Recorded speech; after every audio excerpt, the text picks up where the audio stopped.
Então, professora Maíra, na ordem.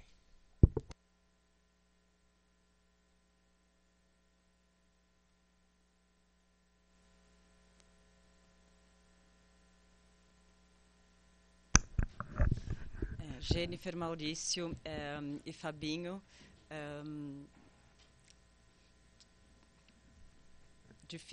temas difíceis, questões difíceis. Mas olha, fiquei, Jennifer, pensando primeiro em relação a essa questão, né? Para quais outros espaços, né, a gente pode levar o que está sendo produzido aqui. Eu tenho a sensação também, assim, até interessante da gente sentir aqui no público, mas não sei o nível de conversão que a gente tem aqui no... não acho que é tão comum que a gente, em eventos que estejam tratando da questão prisional, mesmo com né, algum tipo de sensibilidade para essa questão, o que não significa necessariamente tratar diretamente do abolicionismo, né, tem um passo a mais importante aí para a gente pensar. Quantas pessoas ouviram e pensaram a partir da fala da Railda. Acho que talvez isso está sendo transmitido para a defensoria, para a escola de defensores e defensoras. Então, talvez tenha uma agregação aqui interessante para a gente pensar.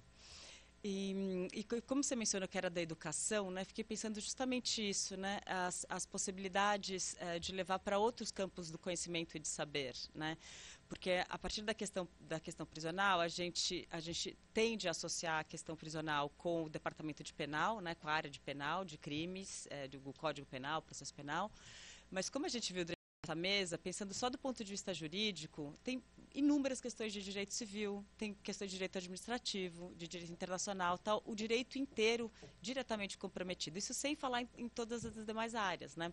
A educação, a psicologia, a assistência social. Então, eu fico pensando que parte do nosso trabalho talvez possa se reunir, né? Assim, retirar, né? Reunir esses grupos, né, essas visões, essas perspectivas, esses tipos de trabalho que estão sendo feitos a partir de outras áreas. Então, o fato de você estar pesquisando essa questão mais fora do campo do direito e da educação já me parece, né? Você está dialogando com pessoas que não estão pensando na questão prisional, né? Porque estão pensando em educação. Estou imaginando aqui em função da... Então, se isso já não for, né, esse trabalho de saída, né, o que mais poderia ser? E mencionei esses outros campos, e daí vou direto para o campo da história, tentar fazer uma conversa com o Fabinho e com o Maurício, que chamou a gente para falar, temos que falar da questão racial, não dá para a gente passar sem ela, né? Então, aqui nessa mesa foram feitas algumas menções em termos do público, né, do grupo clientela. Tem a criminologia usa vários termos para fazer referência à população prisional, ao público preferencial. Mas a conversa, a forma como o Maurício e o Fabinho nos convocaram, nos chamaram para traz dois outros pontos que me parecem fundamentais. O primeiro é a gente pensar na própria organização dessa sala, né, e como é que essa disposição está feita e qual o conjunto de questões que isso nos coloca, que é algo assim bastante grave, tarefas muito urgentes e para ontem, né, não tem como a gente avançar sem elas. E o Fabinho nos traz o componente da história, né? E ele foi justamente para as ordenações e para essa formulação que está nas ordenações filipinas, com várias outras. Nas ordenações eram vários tipos de pena de morte. Porque como as penas eram restritas, né, eram restritas, eram muito variadas do ponto de vista do que podia fazer, né, no corpo do indivíduo, podia se matar de vários modos, né? Então tinham pelo menos 5 diferentes de formas nas ordenações. Isso foi se transformando, né, ao longo do tempo, mas não sei se foi assim que eu senti a tua convocação, Fabinho, que é de pensar esse nível de permanência, né? Nas ordenações, além das possibilidades de pena de morte e a morte natural para sempre, tinham vários elementos da passagem da pena para o entorno familiar. A pena, por exemplo, de queimar a casa e salgar o terreno para que nada ali se edifique. Essa, eu estou lembrando, eu não trabalho todo dia com as ordenações, mas assim, essa é uma que eu não consigo também, né, salgar o terreno para que nada ali... E várias formas de passagem das penas para o entorno familiar, filhos, né? E por que eu estou dizendo isso?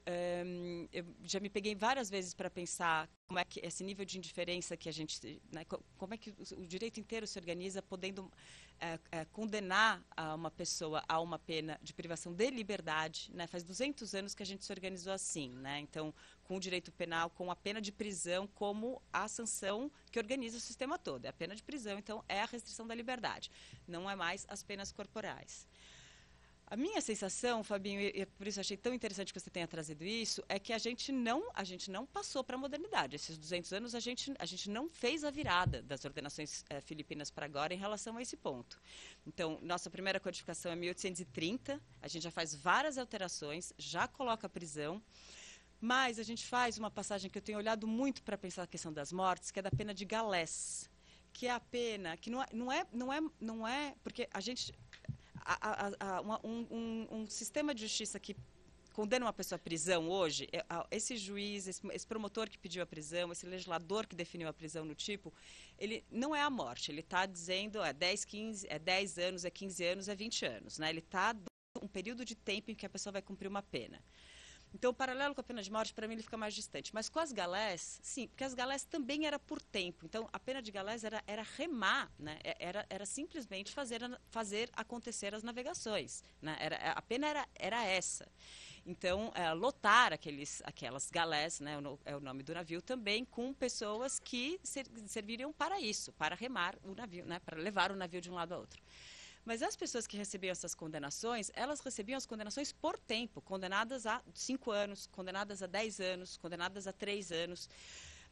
E um dos historiadores que se dedicou muito a essa pena de galés, ele chama a nossa atenção para isso, para o modo como a magistratura e todo o sistema, já era uma magistratura, mas o modelo era diferente do nosso modelo de separação de poderes, que é mais recente, né?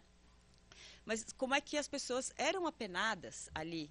Alguém dava a pena de 5 anos, de 10 anos para aquelas pessoas, sabendo que a chance dela voltar com vida, de cruzar, era assim, próxima ao zero. As pessoas ou adoeciam, ou morriam, ou o desfecho das navegações. Vários barcos foram perdidos nesse caminho. Então, e ele questiona justamente, nos questiona, né, e questiona os documentos justamente sobre isso. Como é que essas penas eram dadas, indicando por tempo, né, 2 a 5 anos de galés, sabendo que a morte, a chance da morte era imensa. E ainda assim, todo o sistema funcionava. Você está sendo preso, você vai cumprir pena de galés, fica preso provisório ali perto dos portos e depois vai ser enviado. Então, olhando para os nossos processos, né, então, o envio à prisão hoje, com esse nível de letalidade, esse modo de letalidade, gente, não é só a gente que sabe que está morrendo. Isso é sabido pelas pessoas que estão operando. Então, eu tenho um pouco essa sensação, sabe, que a gente não foi nem que não virou a Constituição, a gente não virou, né, o final do século XVIII, ali que tem vários, né, documentos importantes né, para alteração e criação do direito penal moderno, essa passagem do que era a Idade Média, né, aquela forma de prisão de pena de morte para o que a gente tem hoje, olhando o funcionamento do sistema de justiça, eu acho que você tem toda a razão em nos convocar para olhar para a história, porque tem algo que pode estar... Isso sem falar no modo... Então, esse seria um primeiro ponto. E o segundo é o modo como a gente segue se alimentando demais de um modo de pensar do hemisfério norte, né, europeu, que era quem estava comandando esse navio vindo para cá, né? E deixa de poder inserir na nossa reflexão sobre o modo como as instituições prisionais funcionam e esse nível de indiferença à vida e ao cumprimento das penas que estão previstas nas leis, nas sentenças, etc., né? Porque condenar a uma pena de prisão sabendo que a pessoa pode morrer de frio ali dentro, e está todo mundo sabendo que isso acontece, eu acho que aqui é um ponto para a gente poder produzir um tipo de reflexão e de conhecimento sobre as nossas instituições que leve assim, absolutamente em consideração esse país escravocrata. E como é que a gente pode organizar as próprias instituições prisionais, os institutos jurídicos, em função do modo de controle jurídico e político que a gente estabeleceu aqui durante a escravidão. Então, a gente, assim, poder pensar, a parte da convocação que vocês fazem, né, poder pensar colocando no primeiro, assim, no centro da nossa reflexão a questão racial, tem tanto olhar para, né, o Maurício trouxe esse elemento, é muito mais, estamos falando de 69, mas eu vejo 80%, eu vejo 90%. Então, tipo, as pessoas, a atribuição racial, a cor da pele, quem está lá, isso é fundamental. Mas a gente, no jeito, a gente tem essa segunda tarefa, complementar a essa, vou dizer, que é olhar o racismo embutido nas categorias jurídicas.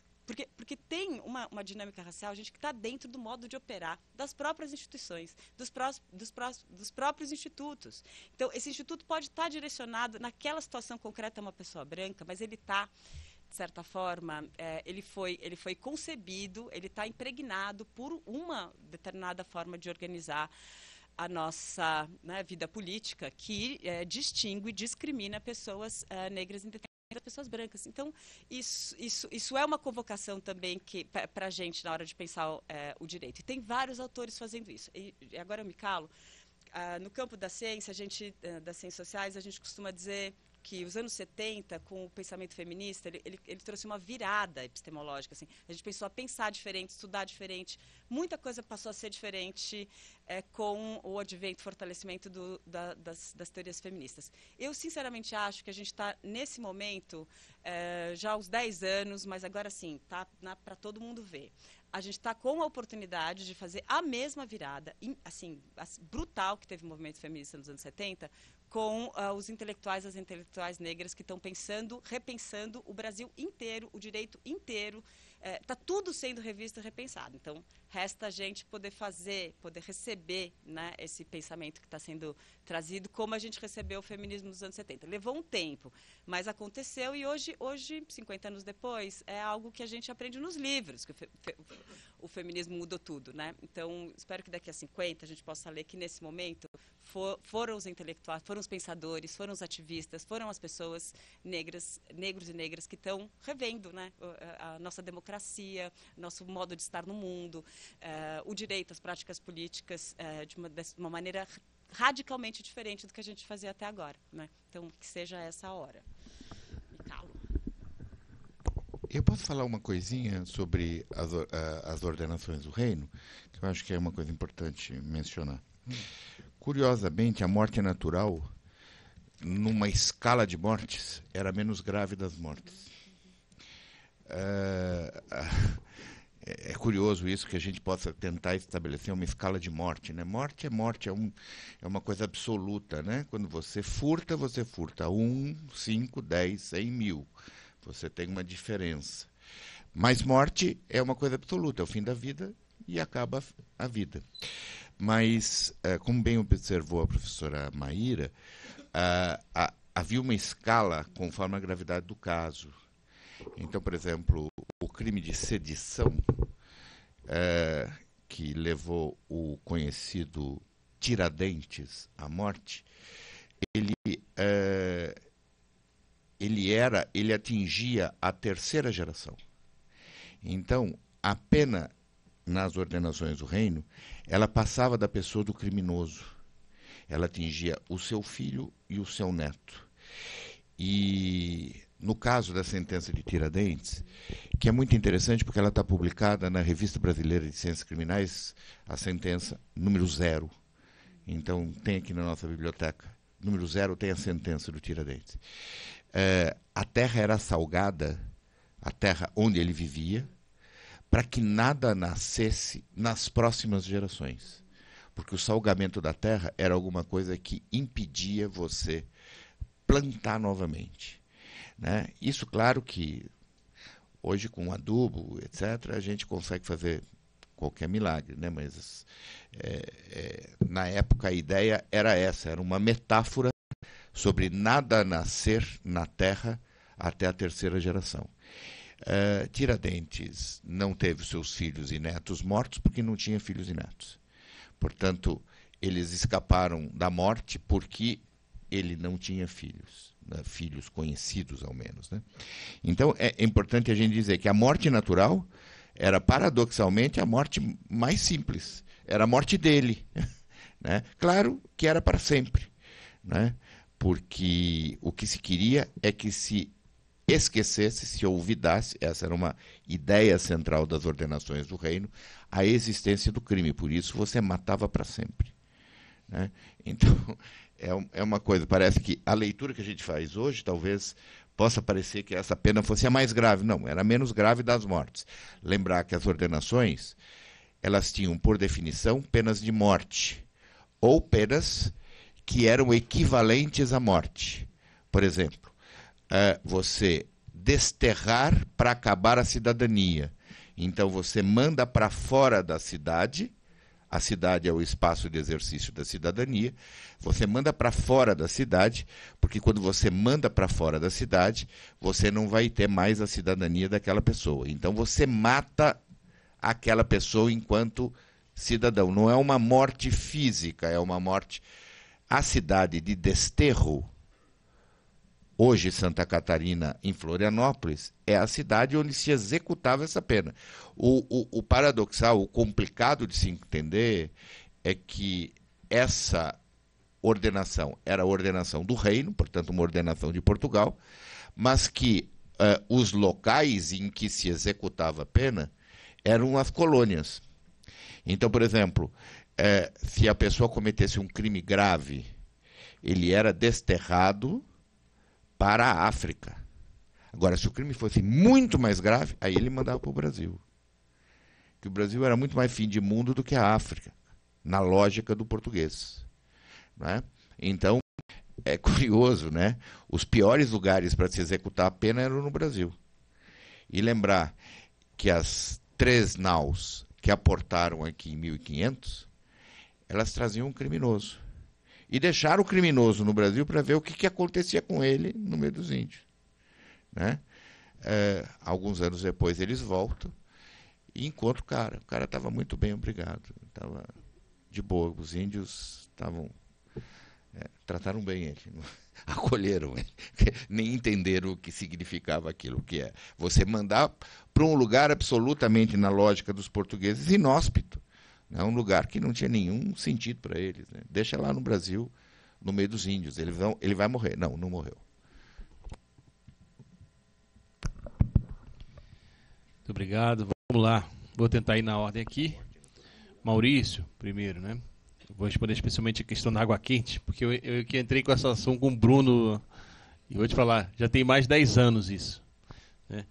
E qual que é a questão, né? Quando a gente pede para que seja efetivado da maneira melhor possível, mais adequada possível. Mas quem está há mais de 10 anos negando a implementação e está implementando de maneira a não implementar direito, o faz de maneira a querer dar uma impressão de que a culpa foi de quem pediu, né? Ou seja, a gente queria um negócio que a gente quer, né?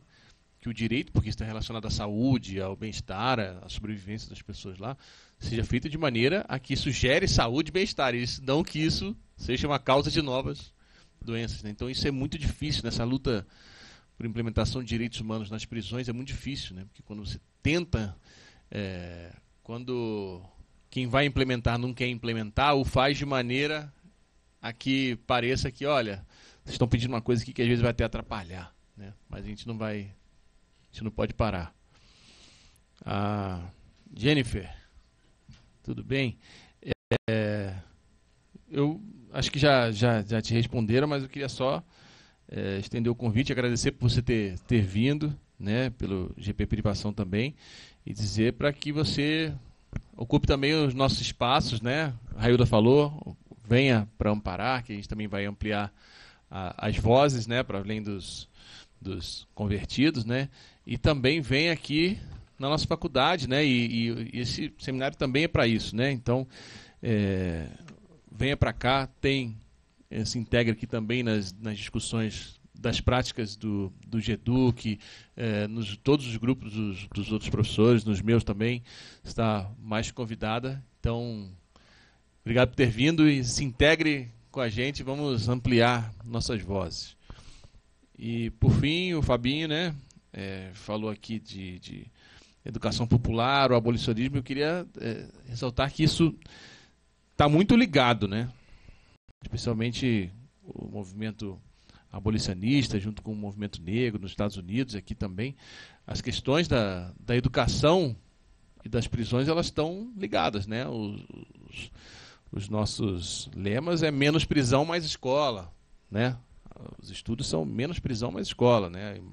Tira investimento em prisão, coloca o investimento, financia direitos sociais, financia escola, né? Então, a escola e a educação, ela está nas discussões que permeiam toda essa crítica prisional, né? Ela é central, né? As discussões lá da conexão, né? Da forma da escola com a prisão, né? Que nos Estados Unidos falam do pipeline, né? School to prison, pipeline, né? Então, a educação ela está no centro dos debates, assim como, e eu não vou me estender para não ocupar aqui o tempo aqui do almoço de todo mundo também, que é o resgate aos estudos históricos, né? Então, inclusive, né, toda a construção também do abolicionismo pelo mundo, ela está motivando o resgate aos históricos, aos estudos, especialmente da escravidão e as conexões, né, da abolição das prisões com a abolição da escravatura, né? Tanto que, quando eu concluí meu doutorado, o que mais me motivava a estudar foi justamente a história, que foi a pesquisa que eu fiz depois no pós-doc. Então, estamos todos aqui bem conectados aqui nas discussões, nas falas, né? E acho que é isso, Fábio. Vamos seguir aqui, seja nas discussões de educação, seja nas discussões também históricas, que são fundamentais para a gente entender o que está acontecendo e transformar essa realidade. Muito obrigado. Muito bem.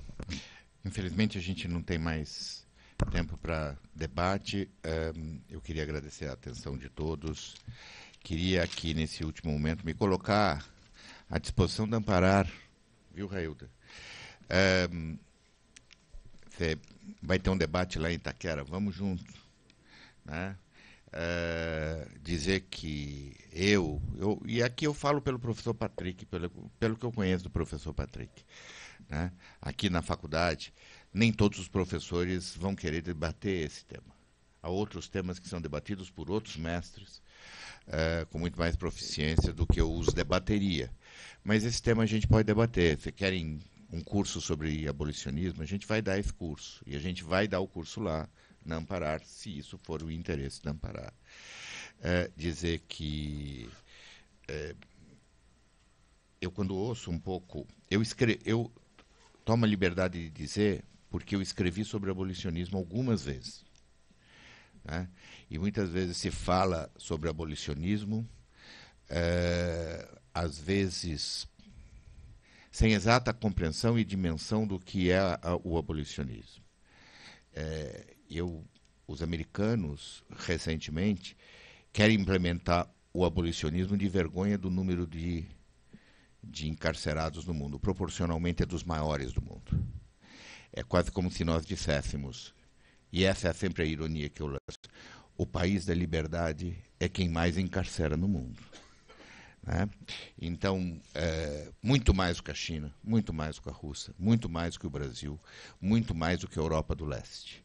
Algumas experiências um tanto quanto estranhas da América Central hoje são objeto de análise, de estudo, mas, sem dúvida nenhuma, a gente não pode falar no país que mais encarcera de abolicionismo, né? As políticas de egresso são políticas que não são abolicionistas, a meu juízo, né? Porque abolicionismo é abolir o sistema punitivo. Então, talvez a gente tenha que estudar coletivamente isso. Vamos marcar uma reunião.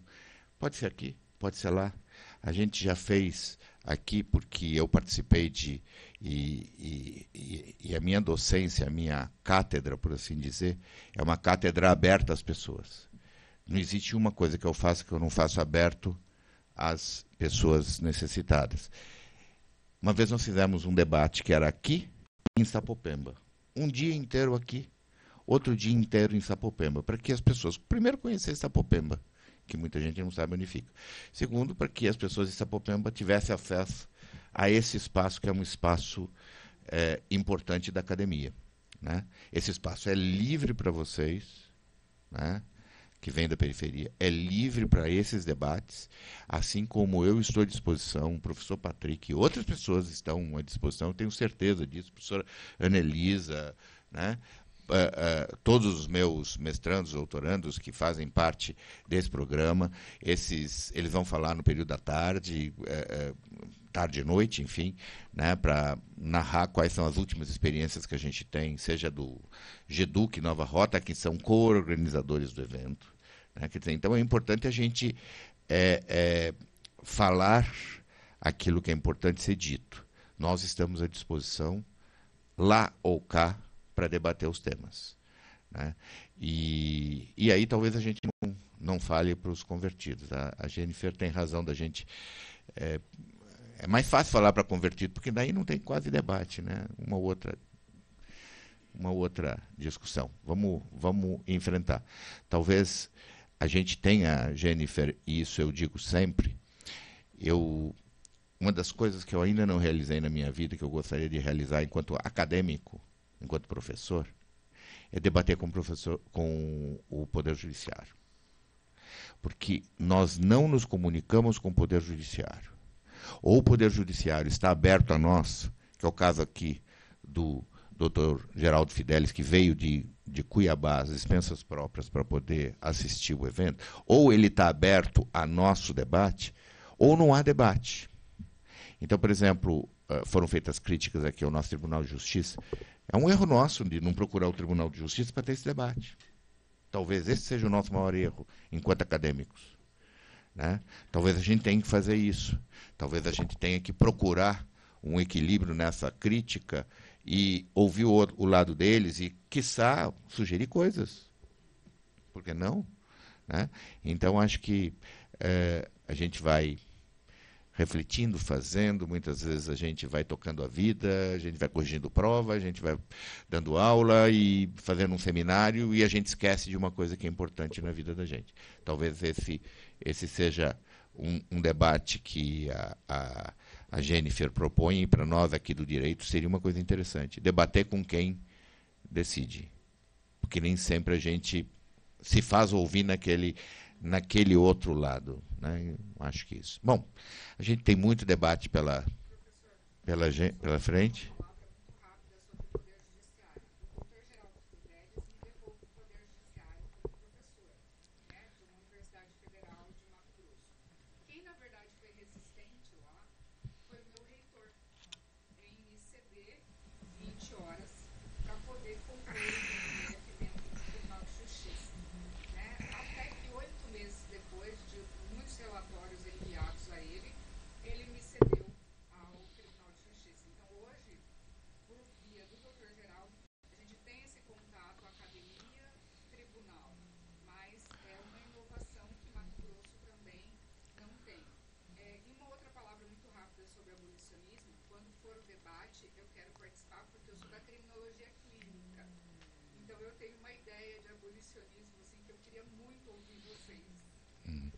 Enfim, eu acho que não existe uma experiência única, né? A gente tem uma experiência muito conservadora no estado de São Paulo que não é a mesma no estado do Mato Grosso. Né? Eu pude notar isso quando lá estive recentemente pelos 40 anos da Lei de Execução Penal. Enfim, a gente vai encerrar então o evento.